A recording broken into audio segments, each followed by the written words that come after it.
نماز توحید کے بعد سب سے اہم عبادت نماز ہے. اگر کوئی آدمی نماز پڑھتا ہے اور یہ سوچتا ہے کہ کل قیامت کے دن اللہ مجھ سے یہ پوچھے گا تو نے نماز پڑھی کہ نہیں پڑھی, میں بول دوں گا کہ میں نے نماز پڑھ لی ہے, بس میں بچ جاؤں گا. نہیں, آپ نماز پڑھیں, لیکن آپ کی ہر نماز اتباع رسول کے دائرے میں ہونی چاہیے. اگر اتباع رسول کے دائرے میں نہیں تو نماز معتبر نہیں ہے. آپ نماز پڑھتے رہیے. دلیل یہ حدیث پاک. وعن ابی ہریرہ رضی اللہ تعالی عنہ عن النبی صلی اللہ علیہ وسلم قال ان الرجل لیصلی 60 سنة وما تقبل له صلاة لعله يتم الركوع ولا يتم السجود ويتم السجود ولا يتم الركوع. رواہ المنذری فی الترغیب والترہیب فی کتاب الصلاۃ. حضرت امام منذری رحمہ اللہ اپنی حدیث کی کتاب ترغیب اور ترہیب کے اندر کتاب الصلاۃ یعنی صلاۃ کے چیپٹر میں اس حدیث کو لائے ہیں. راوی حضرت ابو ہریرہ ہیں. میں نے پوری حدیث بیان کر دی ہے. حضرت ابو ہریرہ فرماتے ہیں کہ نبی اکرم صلی اللہ علیہ وسلم نے ارشاد فرمایا کہ ایک آدمی اللہ کے حضور پہنچتا ہے, اللہ اسے پوچھتا ہے, حالانکہ اسے معلوم ہے نماز پڑھی, کتنے سال پڑھی؟ کہا کہ اے اللہ کے رسول 60 سال تک میں نے نماز پڑھی. 60 سنتن 60 سال نماز پڑھی. کتنے سال پڑھی؟ 60 سال. اللہ کو معلوم ہے, پوچھ رہا بندے سے, پڑھی.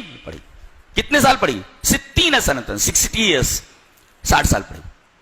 اللہ فرماتا ہے وما تقبل له صلاۃ, تیرے نامہ عمل میں ایک بھی نماز نہیں ہے. 60 سال کی نماز جو تو نے پڑھی ہے ایک بھی نماز تیرے نامہ عمل میں نہیں ہے. لوگ حج کو جاتے ہیں اور پھر کہتے ہیں کہ خانے کعبہ میں ایک نماز 1 لاکھ کے برابر ہے, تو 40 دن 50 دن رہ کر کے اتنی نمازیں پڑھ لی, اب تو جنت الاٹ ہو گئی میرے. ارے بدبخت اور بدنصیب, یہاں معاملہ یہ ہے کہ 60 سال کی نماز آدمی پڑھ کر کے گیا ہے, اس کے نامہ اعمال میں ایک نماز بھی نہیں ہے. اور تیرے حج کی کیا بساط ہے, تیرے حج کی کیا اوقات ہے کہ تو جوڑتے بیٹھے کہ ایک نماز 1 لاکھ نماز کے برابر ہے, لہذا میں بخشایا ہو گیا. پتا نہیں جس پیسے سے تو گیا ہے اس پیسے کے اندر کتنا حلال ہے اور کتنا حرام ہے.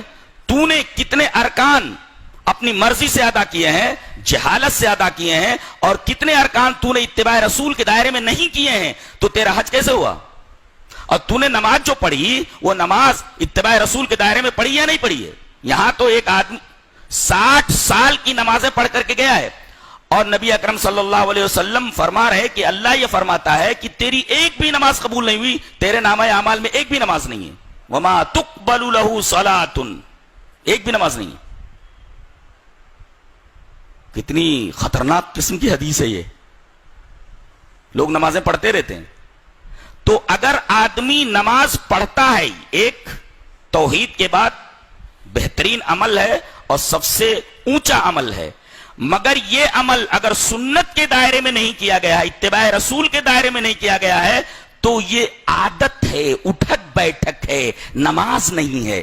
اس لیے کہ جو چیز اتباع رسول, جو عمل اتباع رسول کے دائرے میں نہ کیا گیا ہو وہ عادت بن جاتا ہے, عبادت نہیں بنتا. دیکھو 60 سال کی نماز لے کر کے گیا, نامہ عمل میں ایک بھی نماز نہیں ہے. اللہ, یہ حدیث ہمیں ہلا دینے کے لیے کافی ہے. نماز کیسی پڑھنا بتایا گیا. حدیث اس طرح.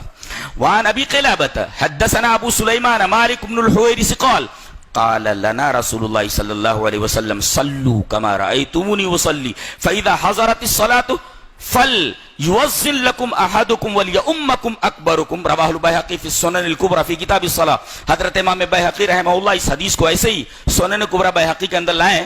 راوی حضرت مالک بن حویرث, وہ فرماتے ہیں کہ نبی اکرم صلی اللہ علیہ وسلم نے ہم تمام صحابہ کرام سے یہ کہا کہ تم لوگ نماز اس طرح پڑھو جس طرح تم مجھے نماز پڑھتے ہوئے دیکھتے ہو.